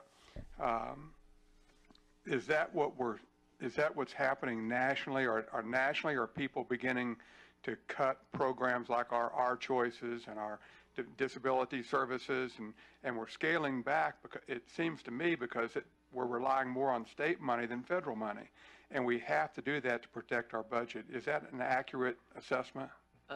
Mr. Chairman, you are right. You're the first one to say that, Cameron. That's exactly right. Yeah. So, what was his response? Yeah, what states were doing, states would take Medicaid money, federal money, and they would wash it around the state. The feds couldn't find it. When the feds did find it, it would be a year or two later. So they were getting millions of dollars in no-interest loans. Arkansas doesn't do that. But the fact remains that as long as we built our systems, particularly Arkansas Works, on 100% federal money, now they're scaling back, going to, I think it was 97, and now I think it's 93.4. It's going to 90%. We don't have the money to pay for the Arkansas Works programs unless we take the money from other programs. What other programs are we taking the money for? It appears we're taking the money from programs that were funded primarily by state general revenue. So programs for our disabled, programs for the elderly, rather than those programs get state money, which they always did. Now that state money has to be used to pay for Arkansas Works. Hence, my understanding from yesterday's testimony by DHS, we're going to have to take a look at Arkansas Works, because it's that state general revenue going there is to the detriment of very needy programs. We're using state and general... DHS said this yesterday. Well, I need to get the audio because it's...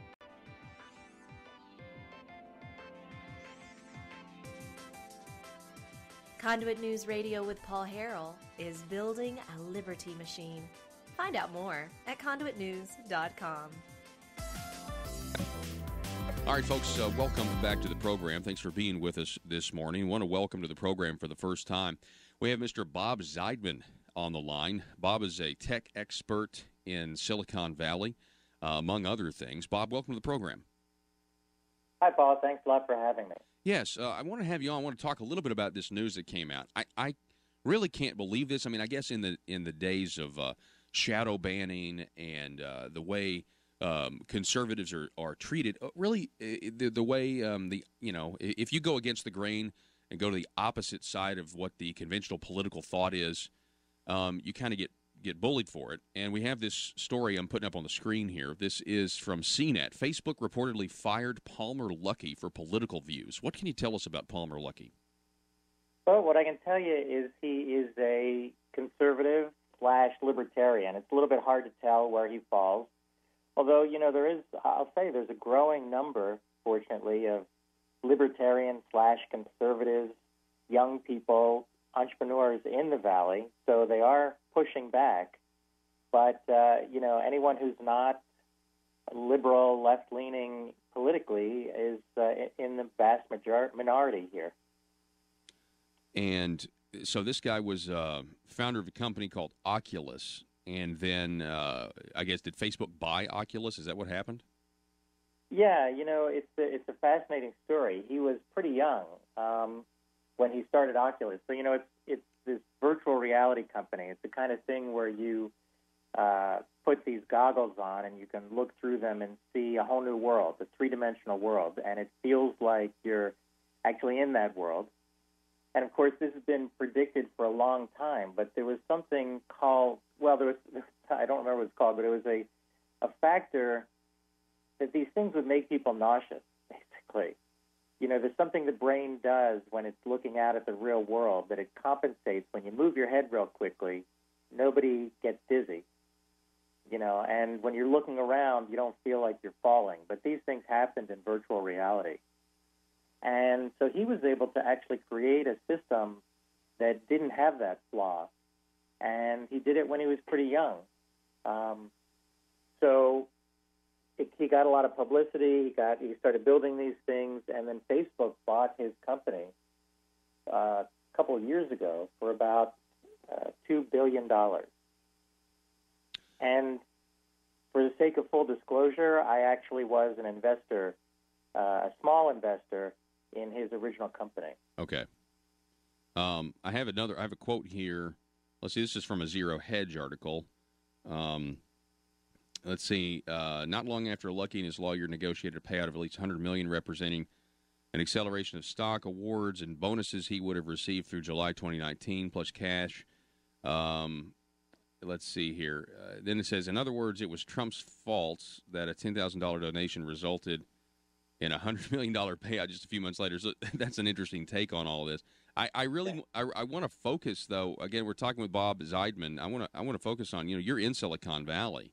And right now, Bob, if you're a conservative, I mean, this is not a good time to be a conservative and be in technology, right? Well, like I said, there are some pockets. There are some companies. There are people like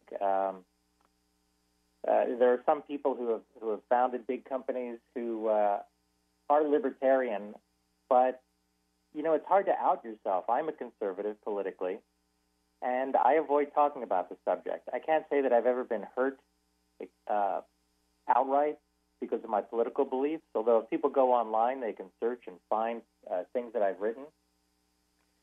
But it's really hard. I'll give you an example. We bought a house, 15 years ago, and the people this was during, I guess it was Bush v. Kerry.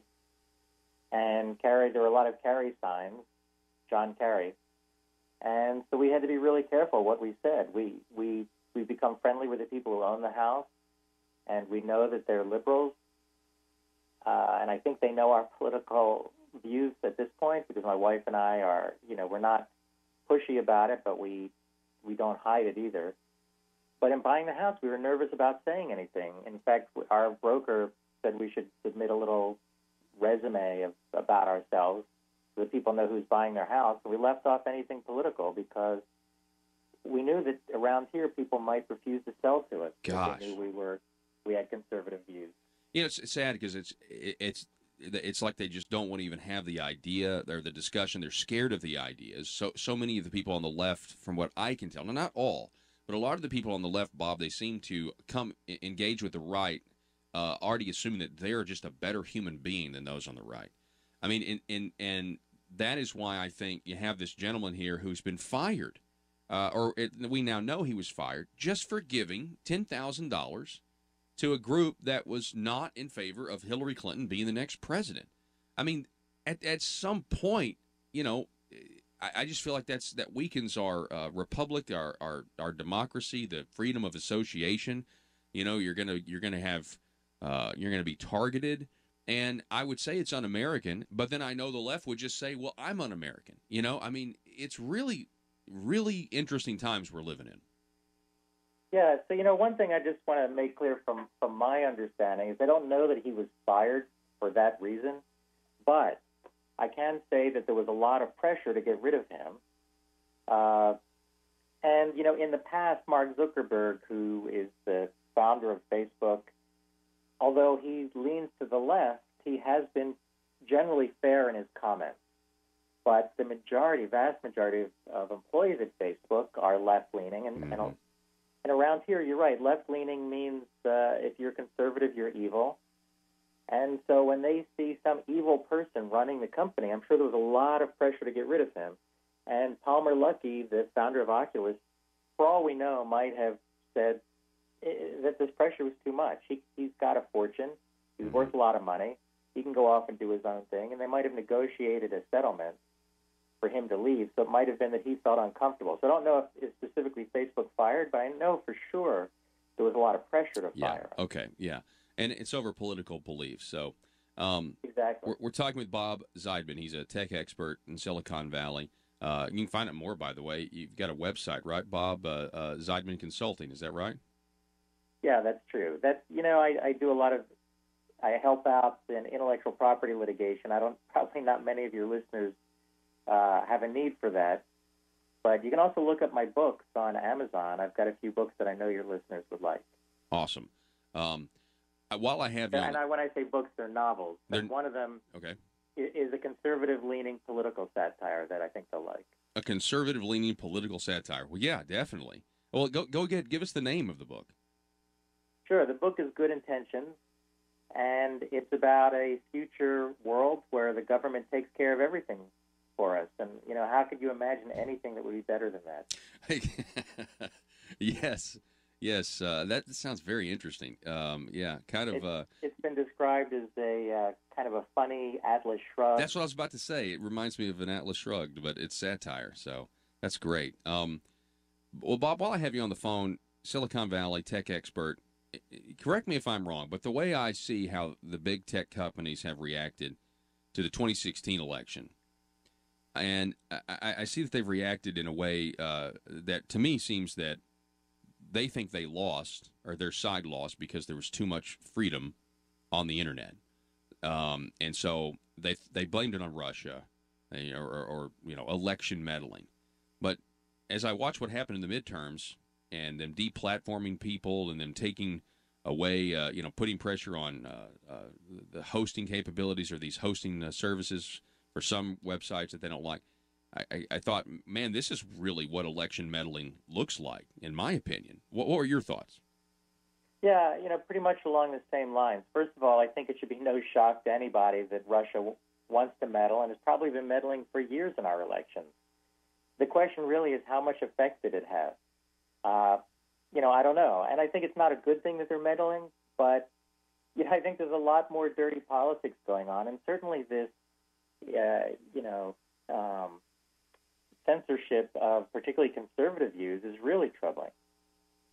Facebook and Google and these companies have the ability through complicated, sophisticated algorithms to determine what people want to see and what they don't want to see.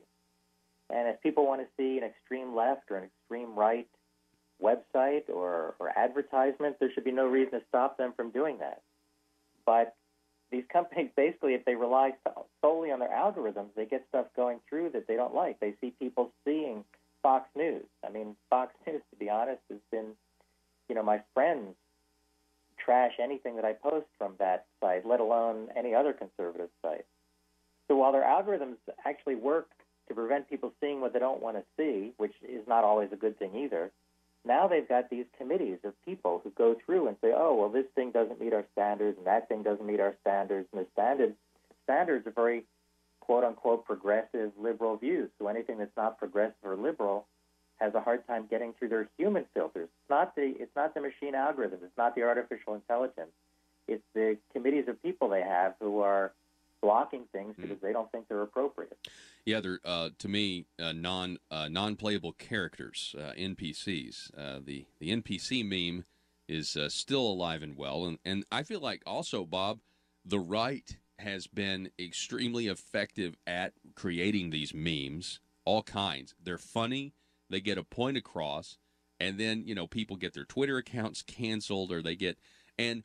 Fundamentally, I've been saying this on the show for a little while now. The left is getting more and more anti-comedy.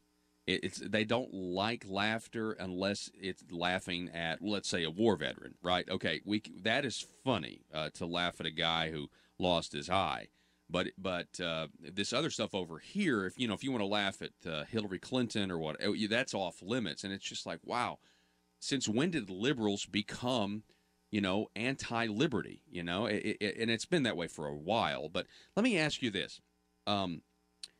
Is Facebook listening to everything we say?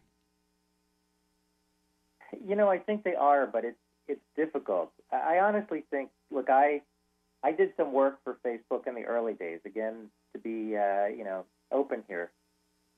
When they were in the litigation involved in the movie that was made into The Social Network, I'm an engineer, but I was their expert witness and helped them survive that early stage where they would have failed without winning that lawsuit. If any of your listeners have seen the movie The Social Network, which, by the way, is a great movie. Mm-hmm. And I think Mark Zuckerberg is trying to be fair. That's just my impression. I don't know him, but I think he's trying to be fair. But there's so much pressure, and you raise a good point. The same people who for years said the internet needs to be open and free and uncensored are now saying it needs to be open and free and uncensored except for that conservative viewpoint, which is so poisonous that we don't want people to see it. And by the way, there's always going to be extremist nutcases in the world. There's not much we can do about that. And I would rather that they have the ability to post on the internet so I can figure out what they're doing, whether they're extreme left or extreme right. But when we censor it, it goes underground, and then nobody has any idea what's going on. And that was the whole idea that our founding fathers had for free speech. Mm-hmm. You're exactly right. And our founding fathers, one of the reasons they were able to conduct a successful Revolutionary Wars because they had the communication systems, the mail routes, the horse travel, to get information to the different colonies quickly. And that's why they were able to find out about, things like, the Boston Massacre or others. They were able to get the information, and they were printing it in their local communities. And the internet is like that, but it's on steroids. And so, I really think, that with the midterm elections, for example, I thought that the power and the influence of the mainstream media it was a win for them. They reestablished themselves to some degree. I know we had the Republicans gained in the Senate with flips in Missouri and Indiana, and we'll see what happens in Florida.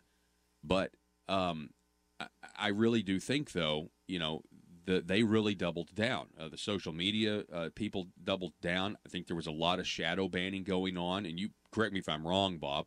I think that hurt a lot of information getting out. But, I mean, for the last, pretty much 2 years, they've done nothing but tell you that Donald Trump is a KGB agent. He's also a Nazi. And he also may be loyal to the king of Saudi Arabia more than the people. I mean, and I really think it was effective. They really are trying to control us at this point. Yeah, I think, look, I think one thing that I tell people is that the people in Silicon Valley don't have an understanding of what the values are in America. So they really think that they're blocking stuff that most people don't want to see. But the fact is, roughly 50% of America wants to see some of the things they're blocking. Mm. And, yeah, they're blocking some extremist stuff, but they're also blocking some mainstream stuff. But I think, as you've pointed out, the mainstream media in America has this left-leaning bias, so that gets through. I've seen some really ridiculous things coming from mainstream media, as I'm sure you have, about President Trump or about others. And look, the political parties are doing it. Except when the Republicans and conservatives do it, it has more of a chance of being blocked on Twitter, for example. But when the Democrats do it, it's rarely, if ever, blocked. And I think that's a problem. During the elections, of course, both parties are going to spin stuff their direction. But when you're blocking one side and not the other, then of course that's going to skew things. So people in Silicon Valley, though, they think they're doing, the right thing because nobody wants to see this stuff or nobody should see this stuff, and everyone agrees. Which, by the way, people all the time will just tell me their political views during a business meeting, for example, not understanding that I might not think the way they do, because in Silicon Valley, it's just hard to believe anybody thinks differently. And those of us who do think differently, a lot of us keep quiet because we're afraid of how it'll affect our careers. Like getting back to Palmer Luckey, how it affected his career at Facebook. That's got to be really tough to be in that situation. And yeah, that even still happens in Arkansas. You'd be amazed at how many conversations I have with people that would say, "Can you believe what Donald Trump did now?" And I immediately know, because I keep up with the news. I know which outlet they read, and more importantly, I know which outlet they didn't read when it comes to what they're hearing about the president today. And that to me is extremely, extremely frustrating. And but we're talking with Bob Zeidman. Bob's a tech expert in Silicon Valley. You hear what he has to put up with. Let me ask you last question, Bob. I thank you for spending time with us. Do you think the government needs to get involved here and regulate some of these tech giants that are private entities, but they're coordinating at the same time to censor political speech? Do we need to have a discussion about what is the public square in an age where we as society are watching how we communicate with one another? Technology is completely changing it, and we need to resist the urge to burn books and have book burnings. And I think that's what the real issue is, but I don't know what the government's role is, if any. Yeah, that's a really tough question because I really believe in less government regulation in general. But, there are cases when the government needs to step in. Is this one of them? I don't know, because I'll tell you, right now, if the government stepped in, it would probably push Facebook and Google and all these places to allow conservative viewpoints and to be more open and less shadow banning. But on the other hand, if there's another administration that's Democratic, would they come in and do the same things? I doubt that very much. They would push the other direction. So in general, I don't like that. I'm hoping that, voices like yours can get the message out that that the people need to pressure Facebook and Google to stop this shadow banning, stop this kind of censorship. And, I know that's happening. I think we're going through a whole new world, a whole new paradigm for communicating with each other. And it's through phones and computers, and it's no longer face-to-face. And I think eventually that'll all shift out, and I hope it, settles into something that's good and has better and more communication among people. But I think we're going to have to wait and see. I think it's going to be a few decades before we see where this is going. Bob Zeidman, really appreciate meeting you, having you on the program for the first time, and I'd love to do this again soon, especially when we're going to have more technical stories in the news, I'm sure, soon. So I really appreciate meeting you, sir. Sure. Well, thank you very much for having me, Paul. I really appreciate it. All right. And I look forward to coming back on your show. Sounds great, sir. You have a great rest of your week. You too. All righty, folks. We're going to be back in just a moment. If you're like me, you believe that small business is the heart of Arkansas's economic engine, and it should be viewed that way by the politicians in Little Rock. Conduit for Commerce also believes, like you and I believe, policies that achieve less regulation and lower taxation help small business in Arkansas thrive. Other policies like small, constitutionally consistent government and reducing citizen dependency on government keeps it from growing and expanding its influence on our daily lives. Conduit for Commerce works every day to educate the general public and legislators on these important priorities in the name of Arkansas small business. By the way, contributions to Conduit for Commerce are tax deductible. Log on now to conduitforcommerce.org and click on Contact Us on the right side of the page. That's conduitforcommerce.org. Go there now and learn the facts on protecting small business in Arkansas. Russellville-based firearms manufacturer Omega are making clones of the most notable German firearms in the world.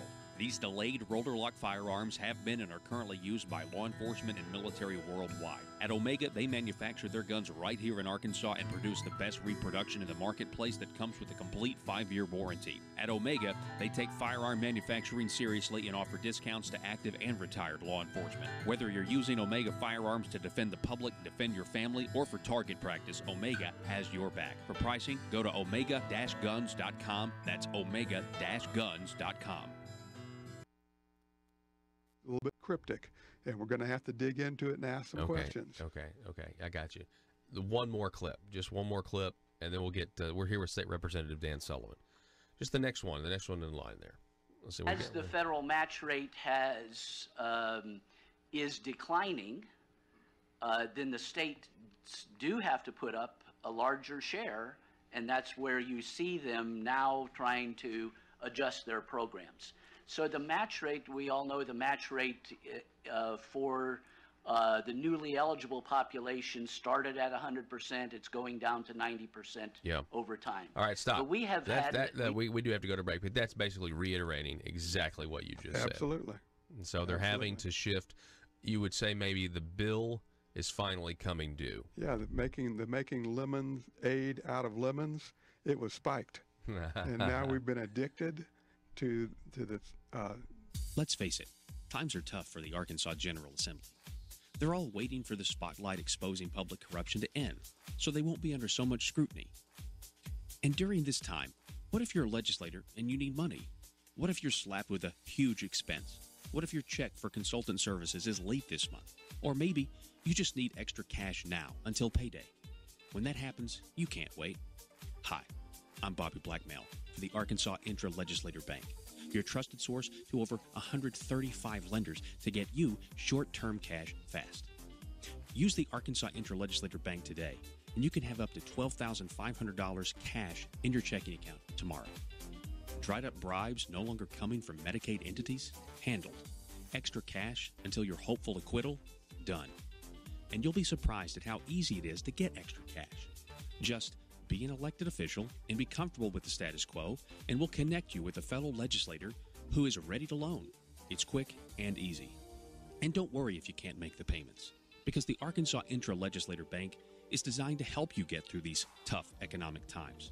There are other ways you can pay off your debt, like by voting the way the establishment wants, or by rewarding some with committee chairmanships. So forget about overdraft fees and the spirit of covetousness that sometimes overwhelms the best of lawmakers. Just remember, the Arkansas Intra-Legislator Bank for short-term cash between colleagues when you need it fast. Some transactions have long-term consequences. Paul Harrell, parody.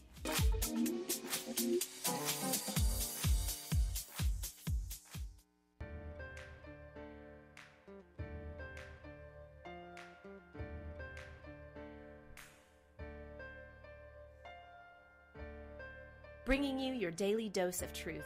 It's Conduit News Radio with Paul Harrell. Yes, ladies and gentlemen, welcome back to the program. Thanks so much for being with us. Tomorrow is Johnny Cash Friday, so make sure you stay tuned for that. That's going to be always it's always a fun day. Actually, we can kind of preview the schedule there for you if you want. We're going to be talking tomorrow with Congressman Bruce Westerman. State Representative Dwight Tosh will be by, as well as Mr. Hunter Rivet. We're going to talk a little bit about Bastiat's The Law, Property Rights, and our Conduit for Commerce policy segment. So we got a jam-packed show for you tomorrow on Johnny Cash Friday. It's always great. Also want to remind you, the Conduit News Store, it has launched. It's brand new. Check it out. It's a way for you to support us and what we try to do every day, what we are doing every day, delivering you the news that you're not getting anywhere else. And you can do that. ConduitNews.com. Click on store. We have coffee mugs. We have T-shirts. We have magnets. We have Marble Palace coffee mug. We got the Mother Government mug for you. We just got normal American flags with Conduit News logo on there. We want you to get a set of these. Start drinking your. When you watch the program, listen to the program. Now you can also enjoy your cup of coffee in a Conduit News mug. I think that's appropriate. What do you guys think? That's all the time we have for today, Arkansas. I hope you have a nice and warm day. Be careful on the roads out there. I know we got some snowy conditions for some Arkansans, and we will see you tomorrow. Arkansas, be safe.